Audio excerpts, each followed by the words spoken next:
Bueno, vamos al mensaje de la palabra de hoy. Y buscamos en Apocalipsis capítulo 4. Apocalipsis capítulo 4, del verso 1 al 11. 4 del 1 al 11. Y el tema de hoy es, tuve una guerra con este tema, porque tiene unas dimensiones y unas profundidades y unas cosas que hasta a mí se me había, cuando lo empecé a escudriñar las escrituras, digo, wow, se llama la santidad de Dios. Y es una predicación y un discipulado. Ustedes están ahora en una clase, a la vez que están escuchando una predicación. Nos ponemos de pie para leer Apocalipsis 4, del 1 al 11. Dice así: Después de esto miré, y aquí una puerta abierta en el cielo, y la primera voz que oí como de trompeta hablando conmigo, dijo: Sube acá, y yo te mostraré las cosas que sucederán después de estas. Y al instante yo estaba en el Espíritu, y he aquí un trono establecido en el cielo, y en el trono uno sentado. Y el aspecto del que estaba sentado era semejante a piedra de jaspe y de cornalina, y había alrededor del trono un arco iris, semejante en aspecto a la esmeralda. Quiero que usted vaya visualizando. Está hablando de Jesús. ¿Cómo es el Cristo glorificado? Y alrededor del trono había 24 tronos, y vi sentados en los tronos a 24 ancianos, vestidos de ropas blancas con coronas de oro en sus cabezas. Dicen que son 12 apóstoles y 12 profetas del Antiguo Testamento, esos 24 ancianos, pero ahí no lo dice. Ok. Y del trono salían relámpagos y truenos y voces, y delante del trono ardían 7 lámparas de fuego, las cuales son los 7 espíritus de Dios. Y delante del trono había como un mar de vidrio, semejante al cristal, y junto al trono y alrededor del trono 4 seres vivientes llenos de ojos delante y detrás. El primer ser viviente era semejante a un león, el segundo era semejante a un becerro, el tercero tenía rostro como de hombre, y el cuarto era semejante a un águila volando. Y los 4 seres vivientes tenían cada uno 6 alas, y alrededor y por dentro estaban llenos de ojos, y no cesaban día y noche de decir: Santo, Santo, Santo es el Señor Dios Todopoderoso, el que era, el que es y el que ha de venir. Y siempre que aquellos seres vivientes dan gloria y honra y acción de gracias al que está sentado en el trono, al que vive por los siglos de los siglos, los 24 ancianos se postran delante del que está sentado en el trono y adoran al que vive por los siglos de los siglos, y echan sus coronas delante del trono diciendo: Señor, digno eres de recibir la gloria y la honra y el poder, porque tú creaste todas las cosas, y por tu voluntad existen y fueron creadas. Padre, te damos gracias por esta palabra. Señor, que el propósito tuyo se cumpla, Señor. De alguna manera podamos entender la santidad de Dios con la limitación humana que tenemos. En tus manos ponemos esta palabra, Señor. Amén, amén. Pueden sentarse. Es impresionante lo que describe. Y se ve que en todos los que estaban alrededor de Cristo, allí en el trono, ese que está sentado en el trono se llama Jesús, hay asombro, aún en los ángeles que están allí desde siempre. Dice allá en Isaías que los querubines que estaban alrededor de la gloria de Dios tenían 6 alas, con 2 cubrían sus pies, con 2 cubrían su rostro y con 2 volaban. Y eso de cubrir el rostro, los ángeles, ¿qué quiere decir? Que aún ellos se sienten impactados, impresionados por la gloria, la grandeza de Dios, y no se sienten dignos de mirarlo. Así que yo pienso que no, desde el antiguo pacto para acá y desde la primera iglesia para acá, ha ido cambiando algo que era típico de la adoración y las congregaciones en tiempos antiguos, y era lo que se llama el temor de Dios.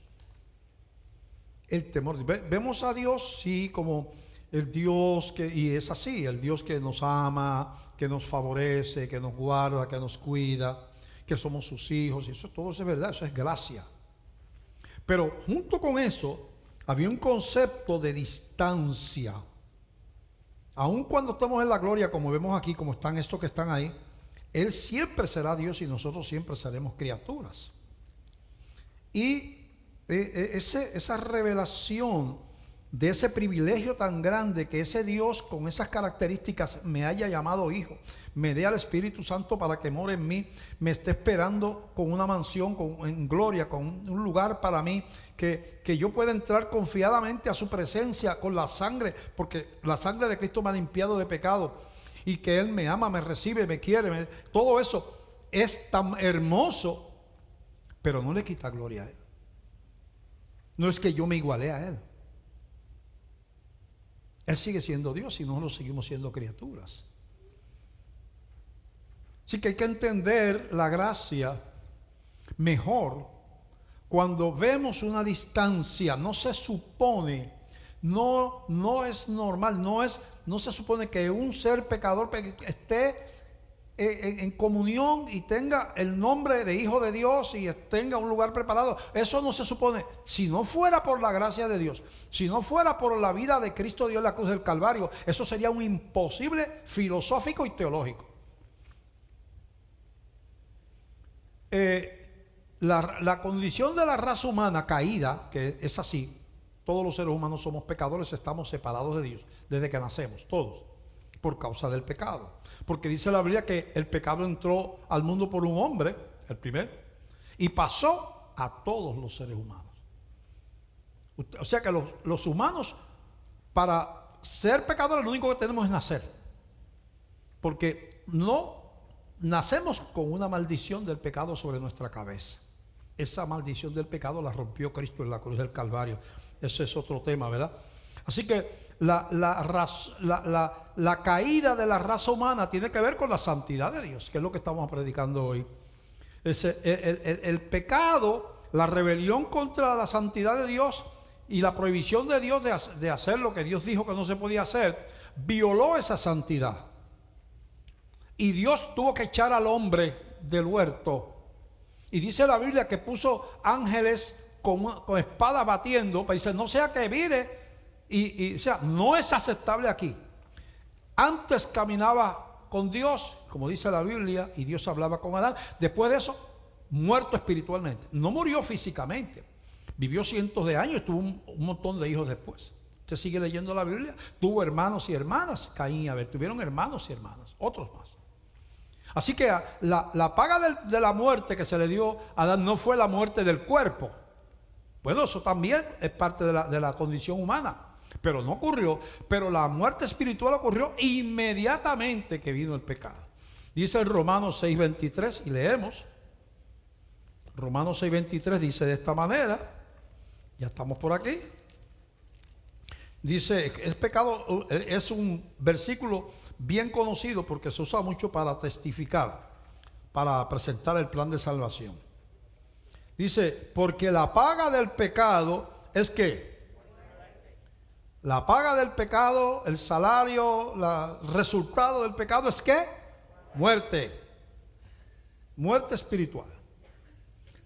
Puedes tú regalarle 1 millón a los pobres, puedes orar 14 horas diarias, puedes ir a la iglesia todos los días de la semana, puedes ayunar y orar, puedes ser un buen marido, puedes ser un ciudadano responsable, puedes hacer todas esas cosas, sigue siendo pecado. Irías al infierno. Buen esposo, buen padre y para el infierno. Si no va, ¿por qué? Porque Adán fue destituido y Eva por un solo pecado. Como hemos dicho aquí otras veces, si un hombre dura 500 años, 500, un ser humano, y cuando tenía 327 pecó una vez, ya no podría estar en la gloria de Dios. Porque Adán Eso fue lo que pasó. Así que la gracia no es una opción más. Refugiarse en Cristo no es una opción más, es la única opción que Dios nos da para estar en comunión con Dios por la eternidad. La única opción. Romanos 6:23, ¿cómo es que dice? Porque la paga del pecado es muerte, mas la dádiva de Dios es vida eterna en Cristo Jesús, Señor nuestro. Habla de nuestra aportación, es el pecado, muerte, nuestra condición. Y habla de la respuesta de Dios. La dádiva de Dios, dádiva es decir, regalo, es un acto de gracia inmerecido. Una dádiva es algo que te regalan, tú no lo pagaste, no lo compraste, no tienes manera de pagarlo, es una dádiva, un regalo. Es que la dádiva de Dios es que vida eterna en Cristo Jesús. Mira lo que dice, vida en Cristo. Así que hay que entender eso, porque la vida está en Cristo, la vida está en el Hijo. Al que tiene al Hijo de Dios tiene la vida. Al que no tiene al Hijo de Dios no tiene la vida, dice la Biblia. Aunque sea buena persona. Por eso hay una costumbre, yo no me imagino que en los países que nos están viendo por internet pasa lo mismo, que cuando alguien dice algo en un funeral, siempre dice que el muerto es bueno. Yo nunca he ido a un funeral que alguien diga, este sinvergüenza se murió, este va derecho para el infierno. Siempre no, porque esa persona se ganó el cielo, porque si es una mamá, pues ella levantó una familia, si es un papá, que este hombre fue un hombre trabajador y esto. Mire, todo eso no cuenta nada para la salvación. Porque la salvación dice que es por gracia, por medio de la fe, no por obras. Así que tenemos que entender entonces que la única manera que Dios estableció fue su muerte en la cruz del Calvario. Yo digo, es tan y tan santo, Dios es tan y tan, la santidad de Dios es de tal magnitud, de tal naturaleza, que no había ninguna otra persona que pudiera pagar el precio que no fuera Él mismo. Mira lo que te estoy diciendo, voy a repetir. La santidad de Dios es tan extraordinaria, incomprensible para nosotros, que no había nadie en toda la historia de la raza humana, ni una sola persona que dijera, yo estoy dispuesto a morir por la raza humana. Y Dios dijera, mira, apareció uno. No es imposible. De hecho, ha habido mucha gente que ha estado dispuesta a morir por causas políticas, mucha gente que se pega a fuego por una religión, en una causa política, la gente se, ¿verdad? Y eso no cuenta para nada. Están dispuestos a morir. Hay gente que está dispuesta a morir. Hay gente que se ha tirado en el medio de un fuego a tratar de sacar a una persona y se ha quemado con eso. Sí, eso sí, son actos de nobleza, fíjate. Pero no lo apliques a la salvación. Se metió al fuego a salvar a una señora y se quemó. Allá está en gloria. Bueno, si es cristiano está en gloria. Si no, ese fue el primer fuego. El segundo lo coge más tarde allá arriba. Porque es que la Biblia establece que Dios es tan y tan santo, es tanta su perfección, que la única manera de trabajar, de bregar, de lidiar con el pecado era que Él mismo viniera a morir. Y por eso Dios se hizo hombre en la persona de Jesucristo. Así que, ¿por qué esta predicación? Nosotros tenemos que tomar con seriedad lo que somos. Dice la Biblia que somos templo del Espíritu Santo. Eso tiene usted que pensar. Después que hemos hablado de ese Dios, usted tiene que decir, pastor, usted me quiere decir a mí que ese Dios que habló de que esté rodeado de una aureola, de una esmeralda, mar de cristal, calles de oro, rodeado de ángeles que le adoran, en la perfección de la gloria, en la eternidad que existe antes que todas las cosas, que todo el mundo fue creado por él. Ese Dios mora en mí. René Pereira del barrio Machuelo de Ponce. Hay gente que no le gusta decir dónde nace, pero a mí no me importa. Yo nací en un barrio de Bohemia y de muy buen barrio. Éramos unidos la gente de Machuelo. Y hay alguien de Machuelo aquí, nadie es de Machuelo, solito. O los que son no quieren decir. Si fueran, a lo mejor si fueran del monte lo decían, pero si es pachuelo.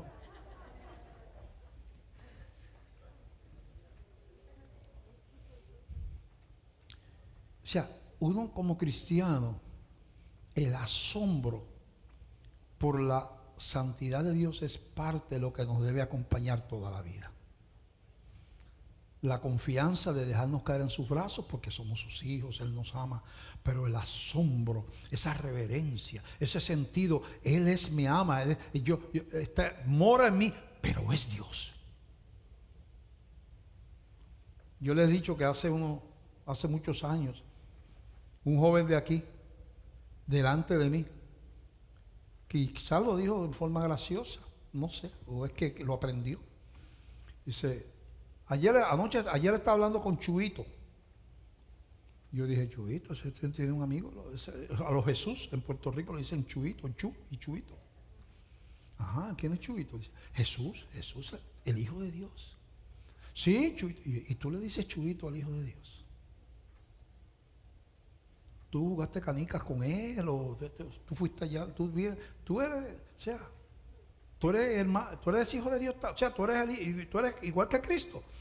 O sea, no, pastor, pero mira, tenemos todo el amor y todo el cariño hacia Dios, pues somos papá, Dios, papito, pero no podemos ser irreverentes, porque Él es Dios.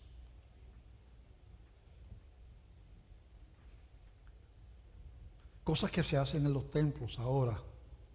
Por eso en el Antiguo Testamento cada gente caía muerta. Si Dios siguiera tratando a la gente como ocurrió en el Antiguo Testamento, habría muchas muertes en la iglesia.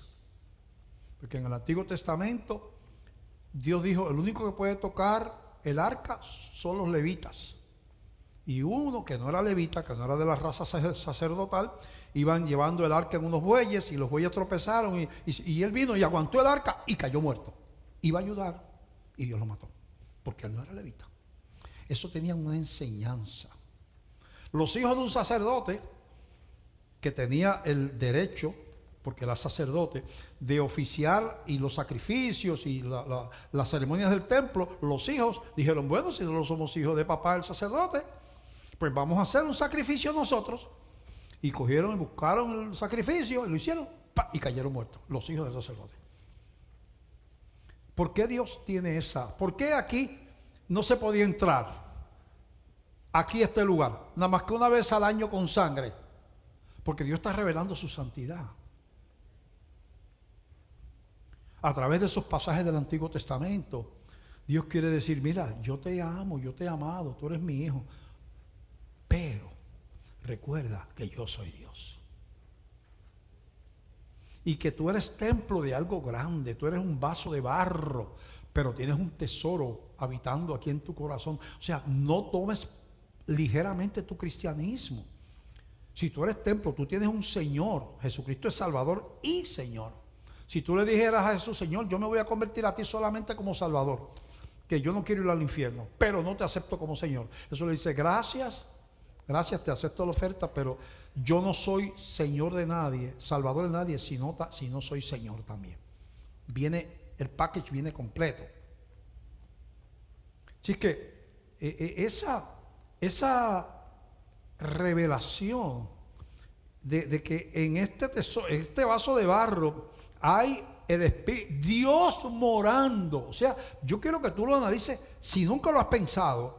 Porque a veces yo creo que eso es como de que el Espíritu Santo mora en el creyente, como que lo tomamos, porque sí que yo voy a la iglesia, que yo soy bautista. No, yo quiero que tú lo razones por lo que es, por lo que yo estoy diciendo, por lo que dice la Biblia. ¿Por qué el día de Pentecostés, donde estaban los 120, cuando vino el Espíritu sobre la cabeza de cada uno, había una llamita de fuego? Igual que en el tabernáculo en el desierto. Dios estaba diciendo, ya el templo no es hecho de manos, aquel era simbólico, ahora el templo son ustedes, son templo, y eso los representó con una llamita en la cabeza. 120 llamas habían allí cuando vino por primera vez el Espíritu Santo sobre la iglesia. Entonces yo quiero que uno piense, o sea, este cuerpo yo lo puedo usar como a mí me dé la gana. sí es templo de Dios.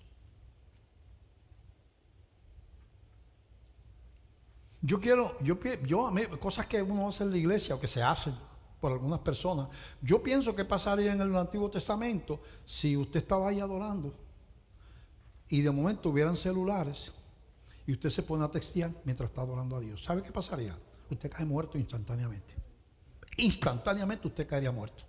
Dios no obra así en el nuevo pacto. Pero si vamos a ver por lo que hizo en el antiguo pacto, el burlarse de la presencia de Dios, porque eso es lo que es. O sea, yo estoy diciendo, Dios no vale 5 centavos y yo no puedo despegarme del celular. Y eso para mí, entre Dios y el celular, yo escojo el celular. Tú caerías muerto instantáneamente. Porque en la presencia de Dios, tú echar a Dios a un lado en la adoración o en la comunión, eso, para tú ponerte a comunicar con Pepe Santiago que te llamó para decirte que mañana te va a llevar, o de Juana Pérez que es amiga tuya, que te está llamando a decirle que van para Marshall cuando salgan del culto. Caerían muertos. Esa es mi opinión. Porque hemos perdido la conciencia de lo que es estar en un culto, lo que es uno en el nuevo pacto, estar adorando a Dios con la presencia de Dios, presidiendo una reunión, como dice la Biblia, cuando están reunidos en mi nombre, y estoy yo. ¿O eso tú crees que lo dijo el Señor relajando? Entonces, mira lo que esa santidad nuestra, en 1 Corintios capítulo 6, del verso 15 al 20, dice lo siguiente, hablándonos a los cristianos de qué es este cuerpo. Mira lo que dice. Capítulo 6, 15. ¿No sabéis que vuestros cuerpos son miembros de Cristo? ¿Quitaré pues los miembros de Cristo y los haré miembros de una ramera? De ningún modo. Parece que allí en esa iglesia habían algunos que se tomaban la libertad de irse a tomar una aventurita con alguna mujer, ¿verdad? Y le escribe esto. ¿O no sabéis que el que se une con una ramera o con cualquiera que no es su esposa, es un cuerpo con ella? Porque dice, los dos serán una sola carne. Pero el que se une al Señor, un espíritu es con él. Está diciendo que los cristianos son un espíritu con Dios. Huid de la fornicación. Cualquier otro pecado que el hombre cometa está fuera del cuerpo, mas el que fornica contra su propio cuerpo peca. ¿O ignoráis que vuestro cuerpo es templo del Espíritu Santo, el cual está en vosotros, el cual tenéis de Dios, y que no sois vuestros? Porque habéis sido comprados por precio. Glorificad pues a Dios en vuestro cuerpo y en vuestro espíritu, los cuales son de Dios. ¿Cómo yo me despego de la religión? Que hemos tratado hace tiempo, les he dicho que yo quiero que ustedes no sean religiosos. Yo quiero quitarles toda la religión que pueda. Porque hemos usado la religión para escondernos de Dios. No para encontrarnos con Dios, sino para escondernos de Dios. Yo hago como me da la gana, vivo como me da la gana, y vengo el domingo al culto para borrar la semana. Y entonces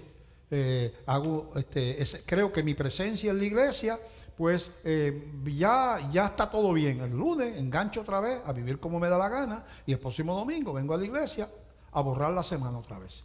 Y piensa que Dios es tonto, uno piensa que Dios es tonto.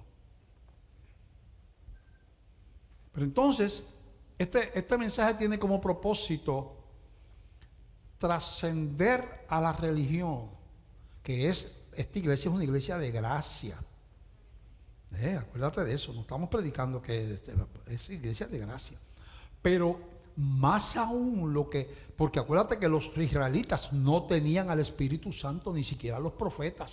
Eran los profetas, Dios soplaba el Espíritu por ellos como sopló sobre los apóstoles para que predicaran, pero los apóstoles tuvieron que ir al aposento alto a recibir al Espíritu Santo, para que moraba ahí, porque el Espíritu Santo no moraba en los apóstoles hasta que Cristo no murió. Jesús mismo lo dijo, es necesario que yo muera para que le envíe al Espíritu Santo. Los israelitas no tenían al Espíritu Santo. Eso ocurre de Pentecostés para acá, cuando viene el Espíritu Santo después de la muerte de Cristo. Entonces, es cómo logramos ver lo que somos. O sea, uno tiene una identidad espiritual, pero muchas veces se nos escapa la identidad espiritual por la vida religiosa. ¿Verdad? La vida religiosa nos entretiene y como perdemos concepto de que yo soy templo del Espíritu Santo, que el Espíritu Santo mora en mí, que yo soy embajador en el mundo, dice la Biblia. Somos embajadores en nombre de Cristo. Un embajador es alguien bien importante. Es importante cuando el embajador de Francia en Estados Unidos o el embajador de Alemania en Inglaterra anda posiblemente en un carro grande negro con una escolta, una banderita del país de él y abriéndole camino, y él tiene una embajada que es territorio de su país, aunque esté en otro país, porque él es el que habla a nombre del rey o el presidente del país donde él viene. Y dice la Biblia que no somos embajadores. Así que nosotros tenemos un mensaje, hablamos a nombre del rey. Nosotros hablamos a nombre del rey. El rey se llama Jesús. ¿Cómo compaginamos el gozo de la salvación, la seguridad de mi salvación que es bíblica, mi posición de hijo de Dios, la promesa de la vida eterna que es para todos los que han recibido a Cristo de corazón, todas esas cosas que predicamos aquí, ¿verdad? Que somos guardados por medio de Jesús, ¿verdad? Para que todas esas cosas hermosas del Evangelio de la gracia. ¿Cómo creemos en la gracia sin ser superficiales en la relación con Dios? ¿O es que el otro camino que toman la otra gente es la ley? El problema de la ley es que en la ley yo hago cosas que creo pagan la entrada mía al cielo, porque en esa predicación de la ley, Cristo no pagó la totalidad de la culpa, Él dio un pronto pago. Ahora te toca a ti con tu comportamiento ganarte el cielo. Eso es una blasfemia. Entonces, el que le dice a la gente, se van a quedar, ¿sabes? Si siguen así se van a quedar. El que está predicando eso, lo que está implicando es, ustedes se quedan, pero yo no, yo me voy. Porque si dijera, no, nos vamos a quedar todos, pues dice, pues mira, por lo menos él ¿verdad? No tiene fe, pero por lo menos se incluye. Pero siempre acusan que los demás se van a quedar. ¿Sabe qué yo digo de eso? La persona que alardea de santidad nunca ha pisado el lugar santísimo.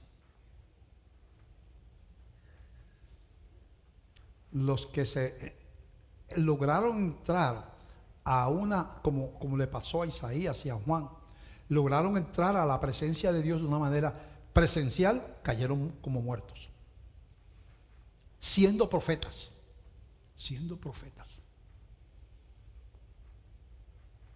Porque en este cuerpo no estamos preparados para recibir ese impacto. Cuando estemos con el Señor, estaremos allí adorando con los ángeles y con todo el mundo. Pero acá, en este lado del universo, no estamos preparados. Bueno, en el libro de Daniel habla de un incidente que yo quiero que ustedes repasen conmigo. Lo voy a hablar de, no vamos, hay unos versos ahí, pero no, Daniel 5, del 1 al 7 y del 22 en adelante, pero no lo voy a leer, sino lo voy a narrar. El incidente, ¿cuál fue? Los babilonios, los países paganos, una raza pagana, invadió Judá y llevó a Jerusalén, la destruyó a Jerusalén, se llevaron los tesoros de Jerusalén, incluyendo los vasos sagrados del templo. Los vasos santos se les llamaba. ¿Por qué eran santos los vasos? No eran santos porque tenían un buen comportamiento, eran vasos de oro, pero el oro no se comporta ni mal ni bien. Es algo, un metal, eso no tiene vida. Pero eran vasos santos porque habían sido separados exclusivamente para el uso en el oficio del templo. El sumo sacerdote no podía decir, déjame tomarme un tececito, mira, dame acá el vaso porque también caía muerto. Porque esos vasos eran separados y por eso se llamaba santos. Hay un concepto de santidad que es estar separados por Dios para un propósito.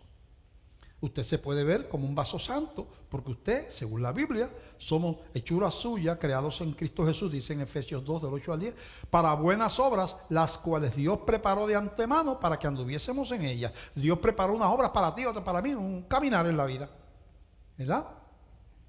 Entonces, se llevan esos vasos, se llevan cautivos a Daniel y a sus amigos y un montón de hebreos que los tenían como esclavizados allá en Babilonia, y pasa el tiempo, Daniel tiene favor con el rey y todas esas cosas, pero pasa el tiempo y el rey quiere hacer una orgía, una borrachera, esa fiesta de países paganos en Babilonia, las fiestas hebreas, fiestas griegas y romanas, eran de bebida y de orgía sexual también. Y él, de momento se le ocurre, vamos a beber en los vasos del templo que nos trajimos del templo de Jerusalén. Búscatelo. ¿Tú sabes dónde están? Sí, están escondidos. Búscatelo, vete, vamos a usarlos para beber. Vasón de oro. Él se lució. Y se ponen a beber en los vasos que estaban separados para Dios. De momento, en una pared empieza una mano sin cuerpo a escribir. Mene, mene, tekel, uparsi, decía. Y nadie podía descifrar. El rey se asusta cuando ve esa mano. ¿Qué es eso? ¿Qué es eso? Y entonces manda a buscar a los sabios. Nadie le puede decir. Entonces dice, hay un hombre que es de Dios, Dios le da el don de interpretar las cosas espirituales. Y mandan a buscar a Daniel, el profeta. Y Dios le da la interpretación. Y Daniel le dice, ¿sabe qué aquí dice ahí, rey? Dios te puso como rey y te hubiera dado muchos años más de reinado, pero tú has buscado los vasos separados exclusivamente para el uso del templo de Dios y te pusiste a emborracharte con ellos. Ahora tu reino te es quitado. Y no pasó, yo creo que a la semana creo que lo habían matado ya.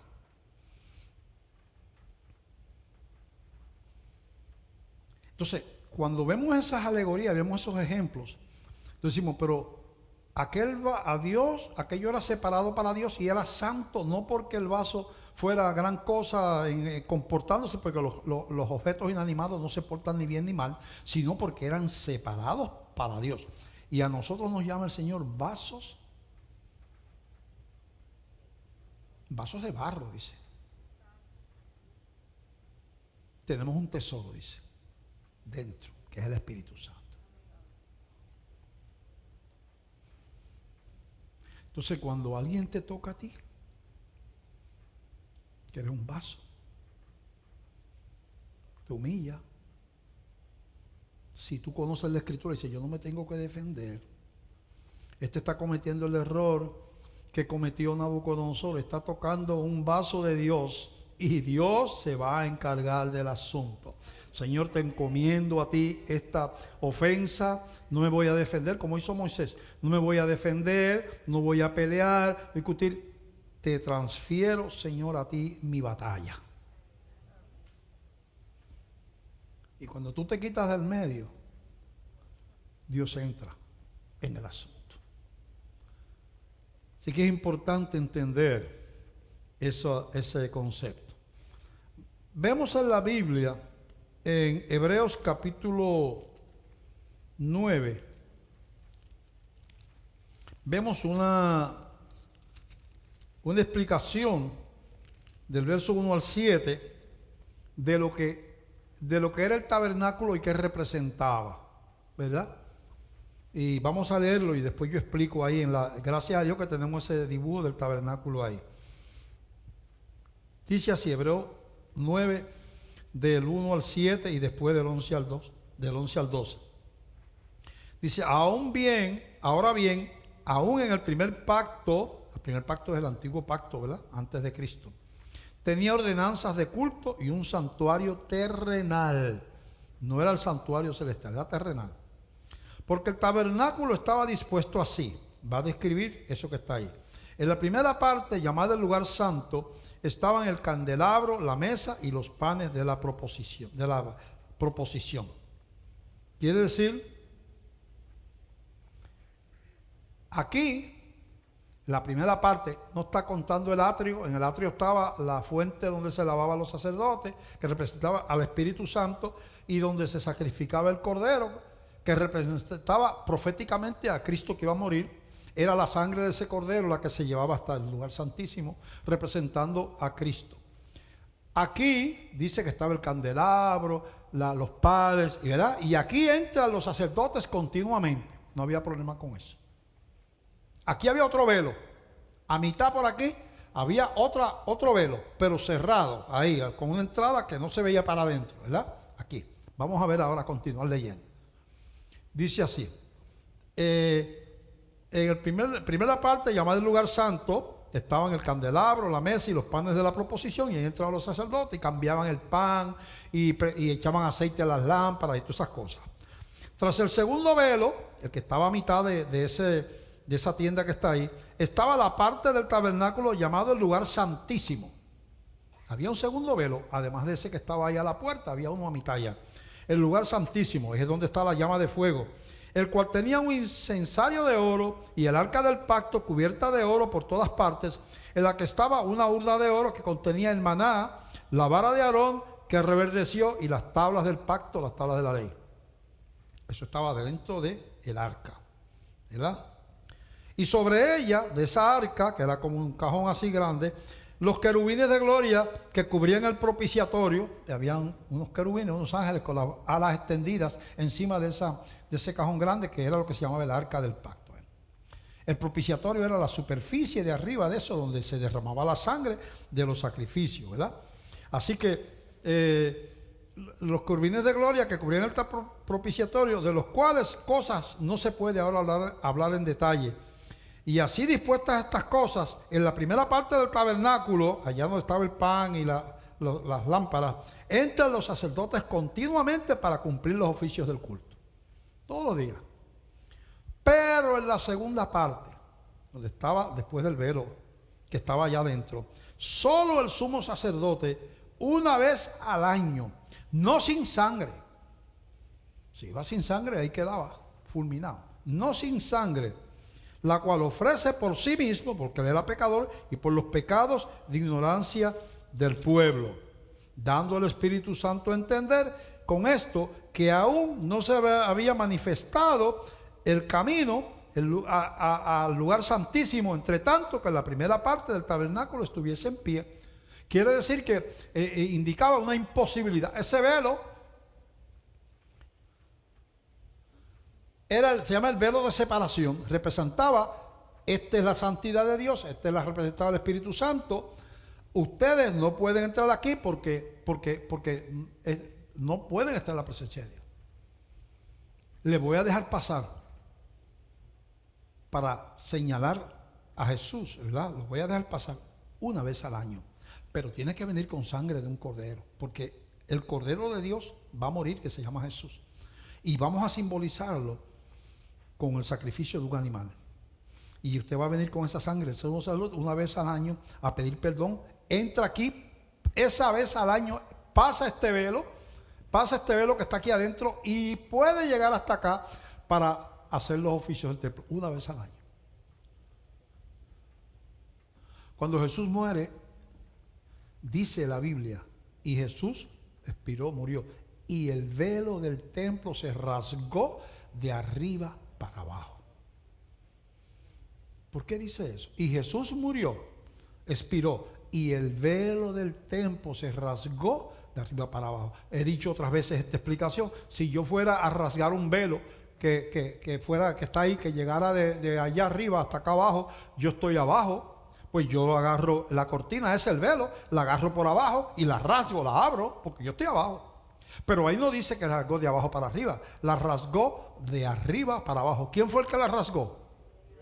Dios. ¿Quién fue el que cerró el arca? Dice el arca, la puerta del arca la cerraron de afuera para adentro. ¿Quién fue el que la cerró? Dios. Que representa a la iglesia, a la salvación también simbólicamente, el arca de Noé. Lo que quiere decir que esa prohibición, ese velo que significaba pecado, tú no puedes entrar porque eres una raza pecadora. Con la muerte de Cristo se abre un camino para que usted y yo podamos entrar hasta allá. El verso 11 y 12 dice, de ese mismo capítulo 9, pero estando ya presente Cristo, sumo sacerdote de los bienes venideros, por el más amplio y más perfecto tabernáculo, no hecho de manos, es decir, no de esta creación, y no por la sangre de machos cabríos ni de becerros, sino por su propia sangre, entró una vez para siempre en el lugar santísimo, habiendo obtenido eterna redención. Lo que leímos al principio, ¿qué fue?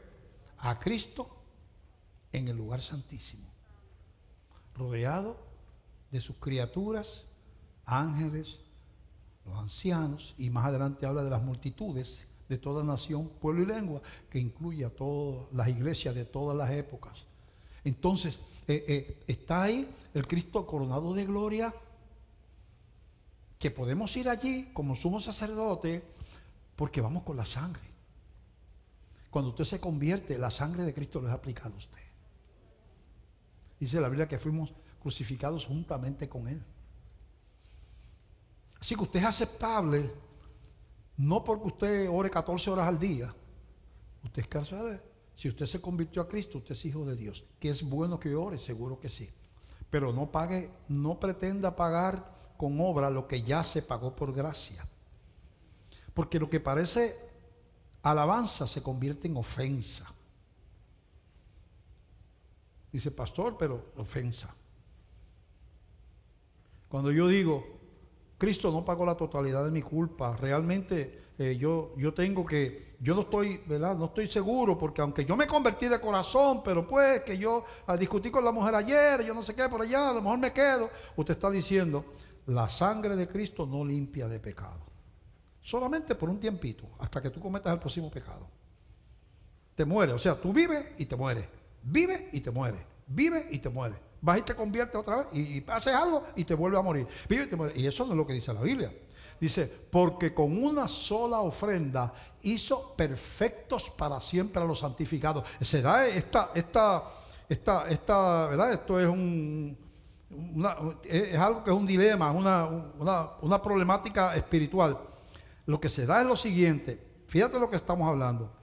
Lo que se está diciendo es, lo que está diciendo la Biblia es que Jesús me salva eternamente. Pero me dice que todos somos pecadores, aún los cristianos, y que tenemos un abogado, que es Jesús, que le confesamos nuestros pecados. No estoy tratando mi salvación. Ya eso se resolvió cuando yo me convertí. Ahora nos ensuciamos los pies caminando por el camino. Usted se bañó, pero se tiene que bañar hoy también. Digo, yo espero, ¿verdad? Que ustedes de lo que se brinca los domingos o algo, pero ¿verdad? Pero no, tenemos que bañarnos. Si yo me bañé para el año completo, no puede. Pues nosotros, aunque somos hijos de Dios, en el caminar por la vida fallamos, hacemos cosas, ¿verdad? No somos lo que debemos ser. Y si amamos a Dios, no queremos fallar. Entonces Dios nos dice, cuando hagas algo que no debes, te estoy abriendo la puerta de la confesión, y Él es fiel y justo para perdonar tus pecados y limpiarte de toda maldad. Entonces ese camino de la confesión diaria es un camino que hay que aprovechar. Como el de la limpieza del bañito diario del cuerpo. Hay que aprovecharlo, ¿verdad? Bueno, así que nosotros ¿verdad? Vamos a dar un ejemplo más de lo que es la presencia de Dios, y vamos a hablar de dos profetas.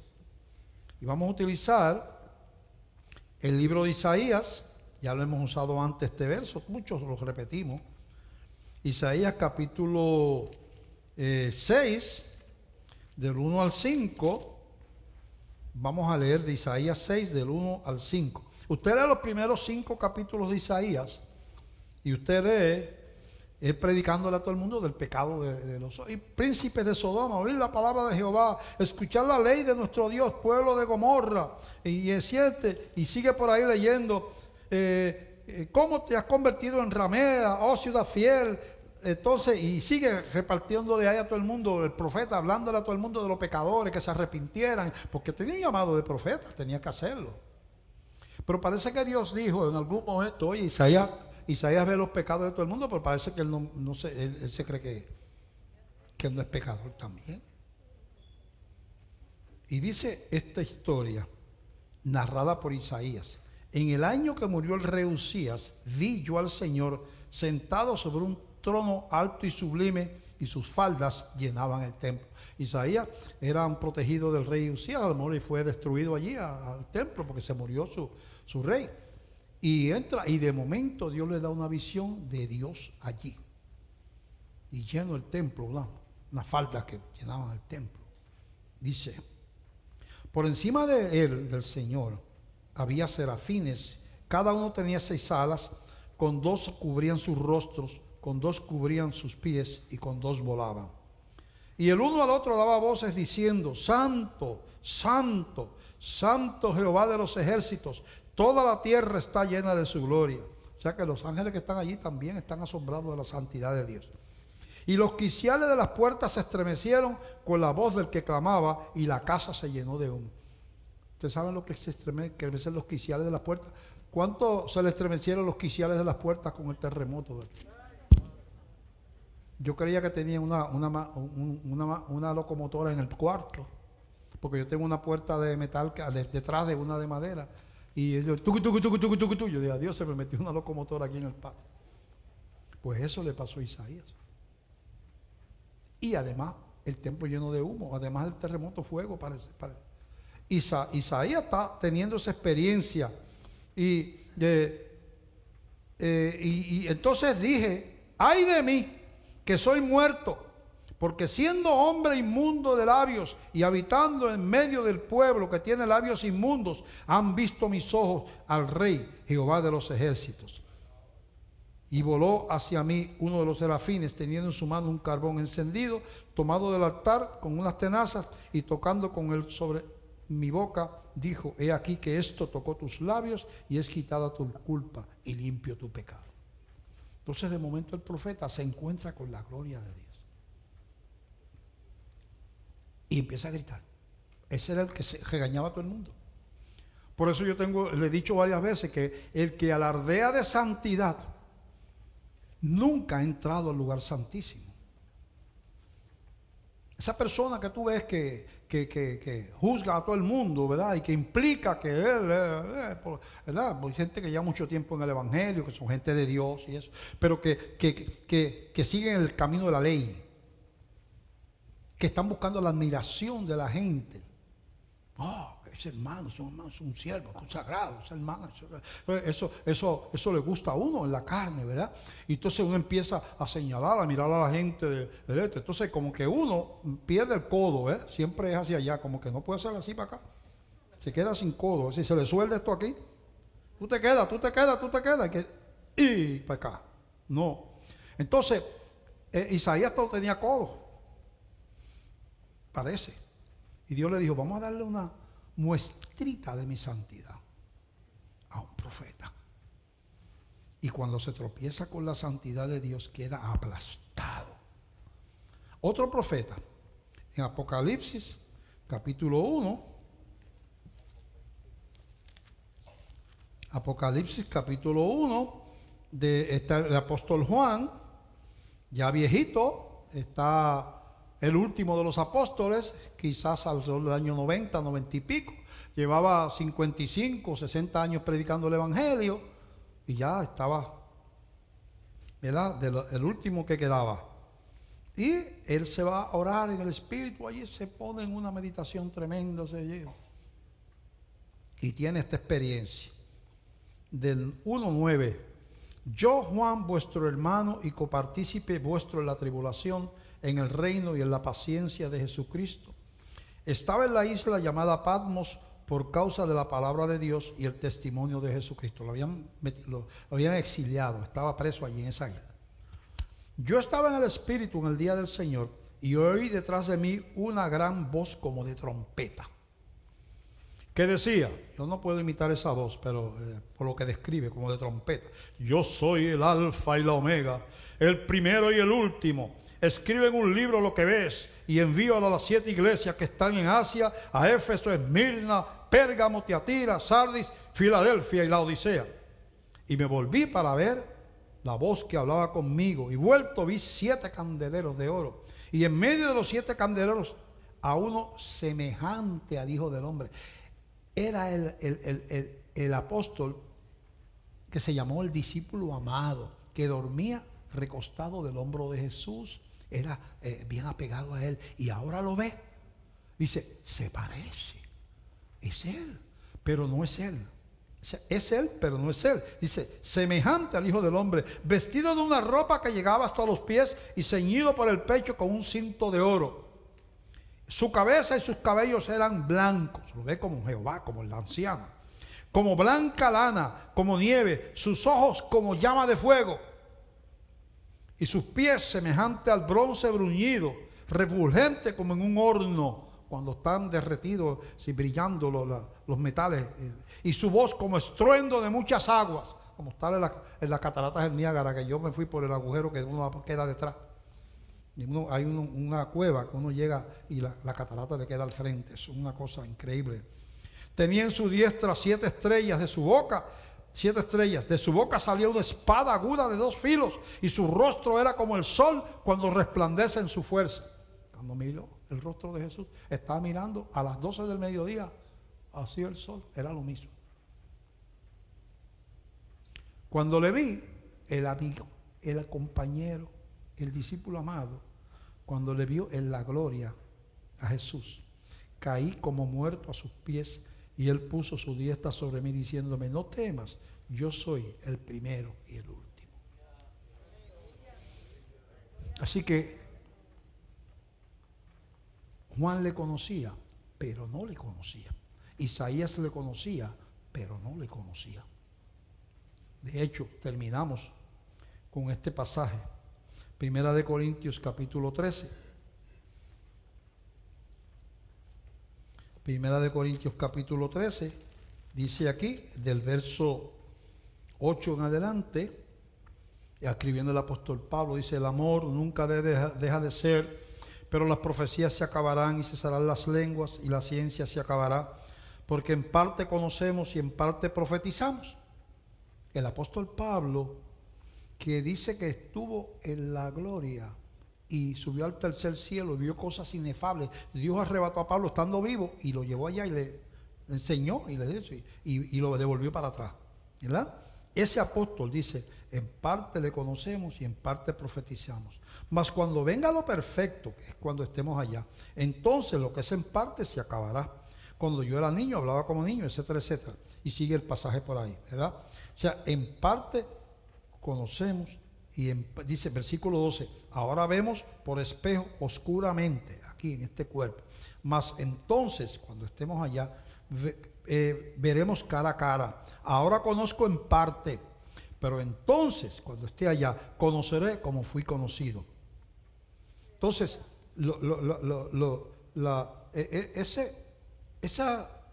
uno mirando, dice, sí, esto le pasó a los profetas, en el Antiguo y en el Nuevo Testamento. O sea, estaremos conscientes de la grandeza de Dios, de su santidad, realmente. Entonces, es cuestión de uno meditar, porque entramos con confianza. Dice que por la sangre de Cristo podemos entrar confiadamente al lugar santísimo, no una vez al año como somos sacerdotes, todos los días. Podemos entrar confiadamente porque somos cristianos y estamos con la sangre de Cristo, así como el sumo sacerdote una vez al año pasaba por ahí, ese velo, y pasaba esta cortina y pasaba la otra, y entraba acá y ahí estaba bajo la llama, Pues usted, cuando le dio su vida a Cristo, ahora dice la Biblia en Hebreos, podemos entrar confiadamente al lugar santísimo. Pero una cosa, espérate, no confunda, confiadamente. Tú eres su hijo, Él te está esperando allí para tener intimidad, para amarte, para que tú le adores, para bendecirte. Pero Él es Dios. Ni aun cuando estemos allá, nosotros seremos dioses. El Dios es Él. ¿Cómo logramos compaginar todo eso y vivir confiados, pero con reverencia? Confiados, pero con temor. No miedo, temor. Temor y miedo no es lo mismo. El temor implica que tú reconoces la distancia. ¿Entiendes? Tú vas a lo mejor y a lo mejor Sonia está comiendo en un restaurante con Miguel y yo, Sonia, me hago una silla y me siento al lado. Sonia, ¿qué? Al que Sonia no me haya invitado, Sonia, ¿qué? Vine a saludarte. Que somos un montón de años ya. Pero si a mí me invitan a la casa de la reina de Inglaterra, y no me van a invitar, pero si me invitaran, y está a la mesa, y yo, Isa, ¿cómo estás? Y hablo una silla y me la siento al lado. Mira, antes de que llegue tengo 4 guardias que me están dando una patada y me están echando para afuera. Porque es la reina de Inglaterra y es una reina terrenal. Ahora, el rey del universo te ha llamado hijo. El rey del universo ha venido a morar en ti. El rey del universo te salvó sin tú merecerlo y sin yo merecerlo. Podemos entrar confiadamente al lugar santísimo. No tengas miedo, Él te ama. Pero Él es Dios. Esa combinación yo no te la puedo dar. Y yo tengo que aprenderla también. Compaginar esas dos cosas.